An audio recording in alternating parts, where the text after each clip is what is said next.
Andiyan ang mga magulang na magtuturo. Kung may problema, andiyan ang tatay.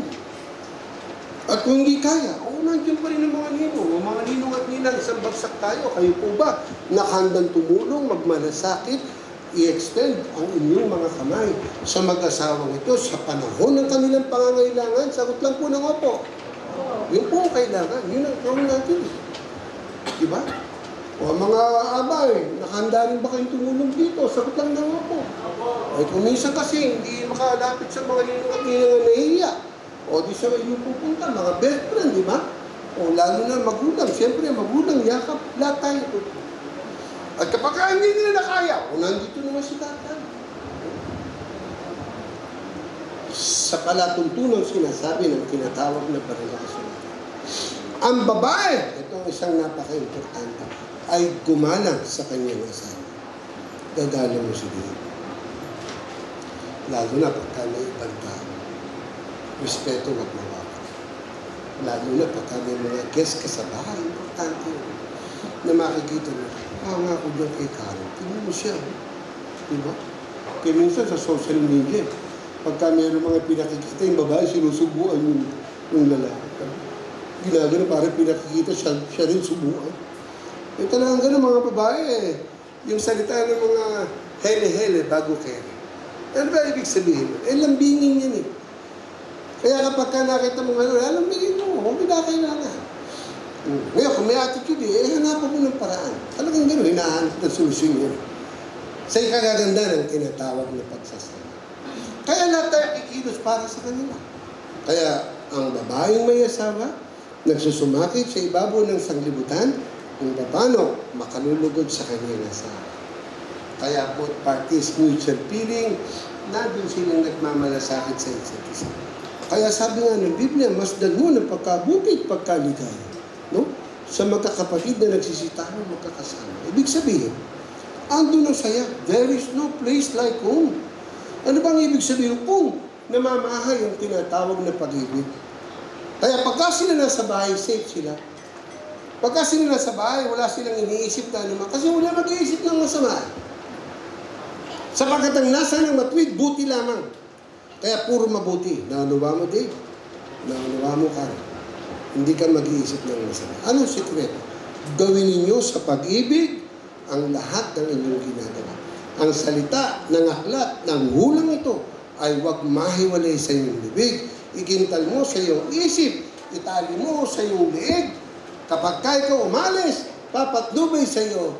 At kapag ka ikaw nag-isa, ay aaliw sa iyo ang wika ng banal na kasulatan. Kaya sa pagsasama ng mag-asawa palibasa ito'y kalooban ng Diyos. Anong wika ng Biblia? Laging ang Diyos nasa gitna ng inyong pagsasama. Kaya the family that prays together, ano ba ang sabi? Stays together.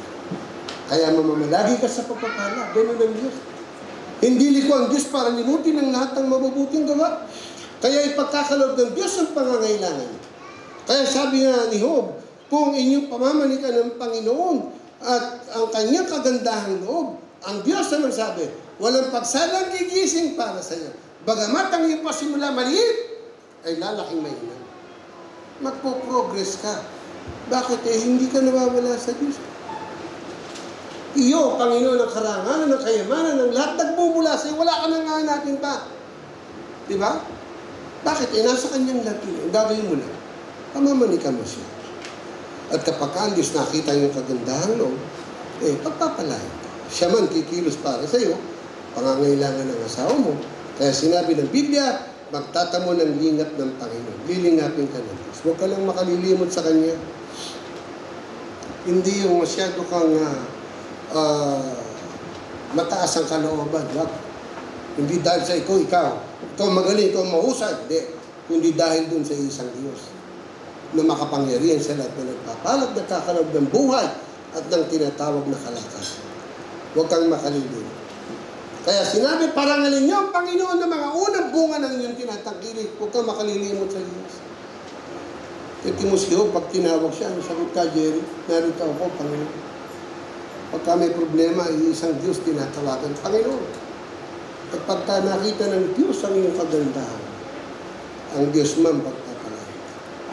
Upang maturuan ng mga kabataan na magsipamahay ng kanilang asawa at maging karangalan ng kanilang mga magulang. Ang iyong inano sabihin, napakaswerte ng anak ko si Karen. Bakit? Napakabait ng kanyang napangasawa. Di ba? Kaya, biyanan mo man, mamahalin ka. Tutulungan ka. Bakit? Nakita niya yung pagmamahal mo sa kanya. Ikaw man, ng kanya, ng iyong biyanan. Hindi yung kung ano-ano mga sinasabi. Yeah? Kundi punong-puno ng pag-ibig at ng tinatawag na pagmamahal. At ang karangalan yan, magiging karangalan natin. Kasi pag ito, napuri, ano sabihin ng mga ninong, inaanak ko yan. Diba? O ba, inaanak namin yan. O sabihin ng nanay, manugang ko yan. Diba? Jerry, ba, yung manugang ko yan, mahal naman ko yan. Pero kung buwisit, nako, mamamaritestahin ito. Kasama si Marisol. Kasama si Sally. Magugulong buwan, social media, tulpo. Tapos nakita mo itong dalawang mag-asawa na kay tulpo, nandun nagbabangayan. Tapos yung nasa paligid, tawa na ng tawa na. Huwag nawang mangyari. Kundi maging karangalan natin lahat. Lahat tayo kikilos sa ikagaganda ng kanilang pagsasama. Lahat tayo kikilos sa lalong pag-ibig at pagmamahal. At para hindi lamang maging karangalan ng inyong mga magulang, ng ninong at ninang mga abay, kundi maging karangalan, higit sa lahat ng ating Panginoon na siyang nagbigay ng karapatan ng tinatawag na karangalan ng pagsasama bilang tunay na mag-asawa. Kaya pagka nagsama, basbas. Yun ang karapatan nila sa Panginoon. Nakanawa mo, Gabe? Nakanawa mo, Karen? Ibig sabihin yung mga aral niya, ilalagay nyo rito at saka dito. Iingatan nyo para ito ang magigit sa inyo sa magandang kinabukasan ng ayon sa kalooban ng ating Panginoon. Ganito kayo pagpalain. Ganito nyo baunin ang aral ng ating Panginoon. Ganito nyo sa katuparan ang pagiging tunay na mag-asawa na ayon sa kalooban ng Diyos. Ganito kayo pagpalain ng Panginoon. Magmula ngayon at magpakain. Sagot ng amin. Tumayo tayong lahat, lumod kayo mag-asawa. Ito na yung kanilang sumpaan sa isa't isa. Lord. Pakiilagay na po yung cord, please. Bakit cord ang una? Sapagkat ang lalaki ay itinali ng kautusan. Kaya hindi po bell, cord muna. Bago ang pagsasama, itinatali ng tinatawag na kautusan.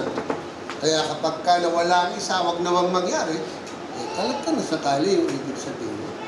Pero hanggat ang taling at buhay ang isa't isa, mananatili sa inyo upang kapusin kayo sa palatuntunan sapagkat ang salita mo ay kautusan. Next, yung bail natin, please. Sapagkat ang lalaki ay pangulo ng kanyang asawa, kaya yung bail nasa balikat ni Gabe. Tapos yung isa, nakakulubong. Ay, Karen. Tanda mo, Karen, pangulo to, ha? Huwag mong babaguhin. Magkakagulo tayo. Yan. Ibig sabihin pa, ilalim ko. Sa'yo na sa akin. Sapagkat ang iyong mga salita ay iliwan sa aking mga paa. Ang utos ay tanglaw. At ang mga saway na turo ay daan ng buhay. Candle po. Dali na po dito. At inyong ilaban. It symbolizes light.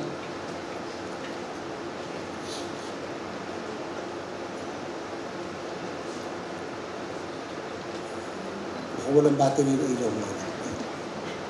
Paliwanagin. Ang salita ng aklat ng hulang ito ay huwag mahuli, hiwalay sa inyo. Tandaan nyo mga anak. Nandito ang inyong ka-Charlie para sa inyo na nakahandang magpahal. Nandiyan ang inyong mga magulang, Gabe, ang inyong na, nanay, Maria. Nandiyan ang mga ninong at ninang na nakahandang ilunat ang kanilang kamay. At ang ilaw na yan ay lalong magliliwanag sa inyong pagkasama sa harap ng panahon na gaya ng sinasabi ng banal na kasulatan. Meron ba tayo? Asa na ba ito? Ako na ipamasahin.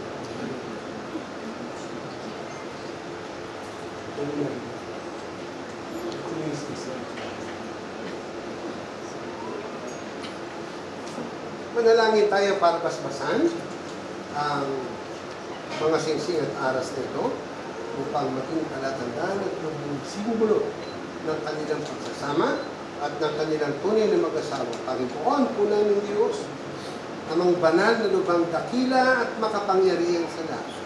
Pagpalain nawa ang mga singsing nito na sandaling suot ng magsingiron nito. Magiging palatandaan ng kanilang pagiging tunay na mag-asawa. Ang aras na ito bilang ingat na yaman ng kanyang asawa. Gayon na mapagpalain at maging bahagi ng kanilang buhay na sumisimbolo ng kanilang pagiging mag-asawa dito sa ibabaw ng magulusang lupa. Gayon na mapagpalain ang singsing na ito at mga aras na ito sa pangalan po ni Jesus, aming Diyos at dakilang tagapagligtas. Amen.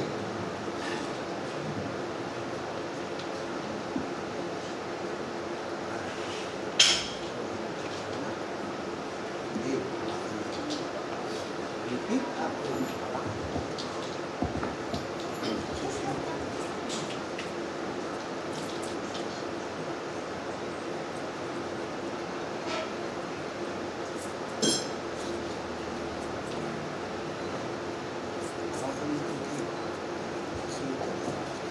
At sa pagkakataon ito, gaya ng kanilang sultahan sa isa't isa.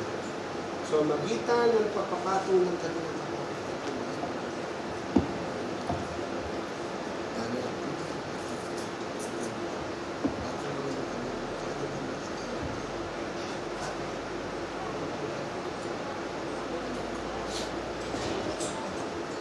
Sa pagkakataon ito, repeat after me.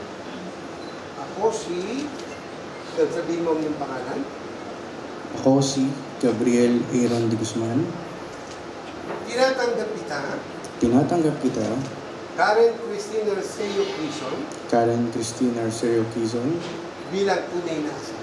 bilang tunay na asawa. Pakikisamahan kita Pakikisamahan kita sa hirap sa hirap at ginhawa. at ginhawa. Maging pumangit ka man. Maging pumangit ka man. Hindi kita. Hindi kita iiwan. Ako'y natatalaga sa iyo Ako'y natatalaga sa iyo habang tayo nabubuhay. habang tayo nabubuhay. Mamahalin kita Mamahalin kita sa lahat ng panahon ng ating buhay. sa lahat ng panahon ng ating buhay. Ingatan kita Iingatan kita ng ayon sa aral at kautusan ng Panginoon. ng ayon sa aral at kautusan ng Panginoon. At sa katunayan ito, At sa katunayan nito, tanggapin mo ang singsing na ito. tanggapin mo ang singsing na ito.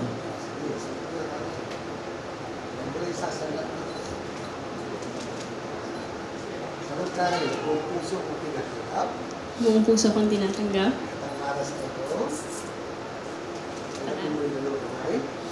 Bilang ingat yaman, Dave, sagot, bilang ingat yaman Bilang ingat yaman ng ating tahanan.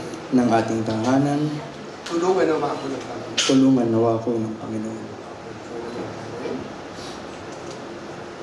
Ako si Karen Christine Arceo Quezon. Ako si Karen Christine Arceo Quezon. Tinatanggap kita, Gabriel Aaron Saico de Guzman, Tinatanggap kita, Gabriel Aaron Saico de Guzman, bilang tunay na asawa.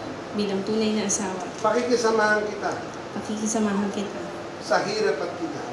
sa hirap at ginhawa. Maging pumangit ka man, Maging pumangit ka man, hindi kita iiwan. hindi kita iiwan. Sa hirap at ginhawa, Sa hirap at ginhawa, mamahalin kita, mamahalin kita. pakikisamahan kita, Pakikisamahan kita. alinsunod sa utos ng Diyos, Alinsunod sa utos ng Diyos. at sa katunayan nito, At sa katunayan nito, tanggapin mo ang singsing tanggapin mo ang singsing bilang tanda bilang ko ng ating pagmamahal.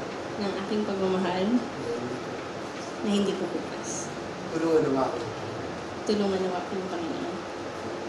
Sa pagkakataon ito, tanggapin niyo naman ang basbas ng ating Panginoon. Pagpatuloy niyo ang inyong mga kamay.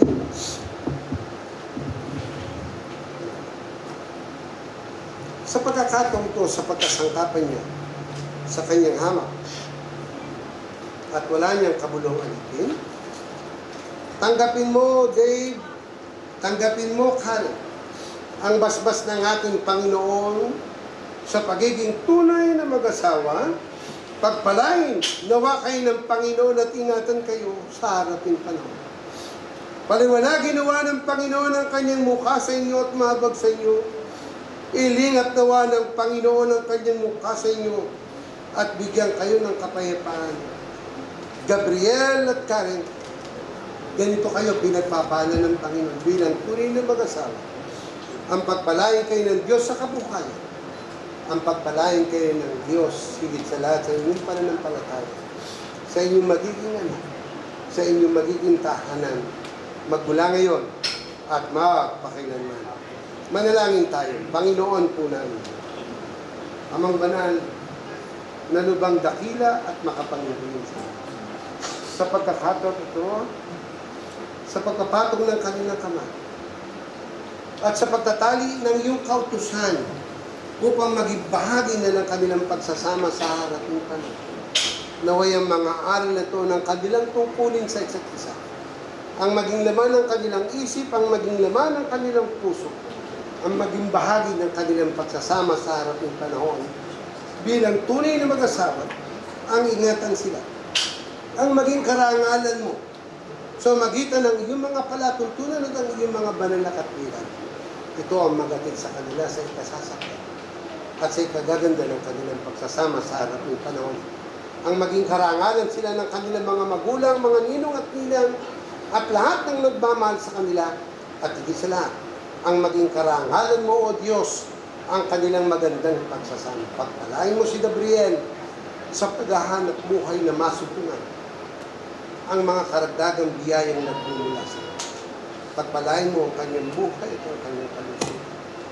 Pagpalain mo ang kanyang asawa. Ipagkaloob mo sa kanya ang lawak ng pangunawang uunawa bilang asawa niya sa harap ng Panginoon. Ang pagkalooban ng matiising damdamin na kapag dumarating ang pagsubok ay hindi pangkaraniwan. Mamalagi sila sa iyong gabay, mamalagi sila sa iyong pamamatnubay, mamalagi sila sa iyong pagliligtas, at mamalagi sila sa iyong pagkapalit. At nawa, hindi lamang sa ganitong pagkakataon sila magkasama, kundi higit sa lahat, hanggang diyan sa pangako mo kung buhay na wala hanggan. Pagpalain mo ang kanilang mga magulang na patuloy na gagabay sa kanila. Pagpalain mo ang kanilang mga ninong at ninang na tutulong sa kanila sa panahon ng kanilang mga pangangailangan. Pagpalain mo ang lahat na nagmamahal sa kanila na nagkakaisang tinig na dadamay sa kanila, lalo kung dumarating na ang pagsubok ay hindi pangkaraniwan upang ayusin at lalong sa ikagaganda ng kanilang pagsasama sa haharaping panahon. Panginoon, ngayon pong hapon, lubos kaming sumasampalataya nang ayon sa iyong kagandahan loob, pagpapalain mo si Gabe at Karen. Ipagkakaloob mo sa kanila ang magandang kinabukasan, ang magandang kapalaran, ang magagandang hanap buhay, at higit sa lahat, ang biyaya ng kanilang pananampalataya, ang kalusugan at kalakasan ng kanilang lupang katawan, gaynawa tumagos, maging gayon sa kanilang mga magulang, sa kanilang mga ninong at ninang, at sa lahat na nagmamahal sa mag-asawang ito. Ito ang aming samot dalangin, ito ang aming pamanhid, ito ang aming tagubilin, at ito rin nawa ang maging bahagi ng iyong pag-ibig at pagpapala sa kanilang pagsasama sa haraping panahon. Ito po'y magalang namin idinadalangin at hinihiling sa tanging pangalan po ni Jesus, aming Diyos at dakilang tagapagligtas. Amen. Pwede nang alisin. Okay. Pwede nang alisin. Okay, mga anak. Mukhang gutom na yung ating mga at nang masimulan na natin ang dapat simulan. Meron ba akong nakalimutan? Wala.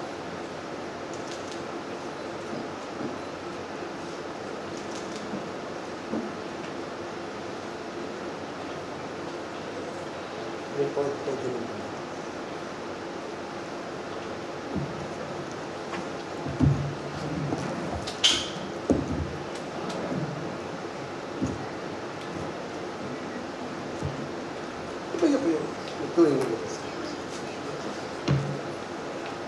Gayamang si Gabriel Aaron Saico de Guzman at si Karen Christine Arceo Quizon ay nagkasundo sa magitan ng kanilang pagpapatong ng kamay, ay pinatotohanan ko sa harap nyo at sa harap ng ating Panginoon. Sa karapatang ibinigay sa akin ng Republika ng Pilipinas at ng Iglesia ng Diyos kay Cristo Jesus, na si Gabriel at Karen ay tunay na mag-asawa, ang pinapagsama ng Diyos. At tandaan natin, hindi dapat papaghiwalayin ng sino man. Gabriel, you may now kiss the bride. Wala pa kayong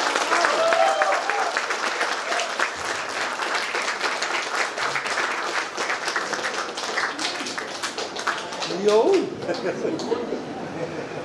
Okay, sige. Huwag mo sasagpangin na nakpanayan ka. Katabay lang, katabay lang. Okay, pwede na. Kanina pa.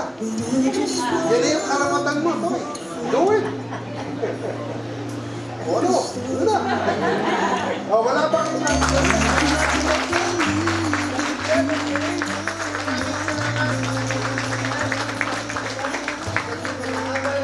Kamag-anak, maraming salamat po sa pagkakataong ito na ibigay natin sa magsilirog ang sa kanila'y nararapat.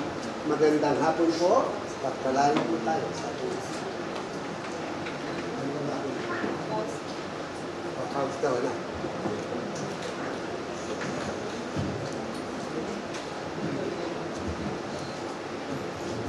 Bridesmaid, best man, huwag niyo kalilimutan pagpirmahan ito habang sila kumakain. No? At tapos babalik sa akin, pipirma ako. May ba ako naman? Okay, sa reception ha? Okay. Maraming salamat po.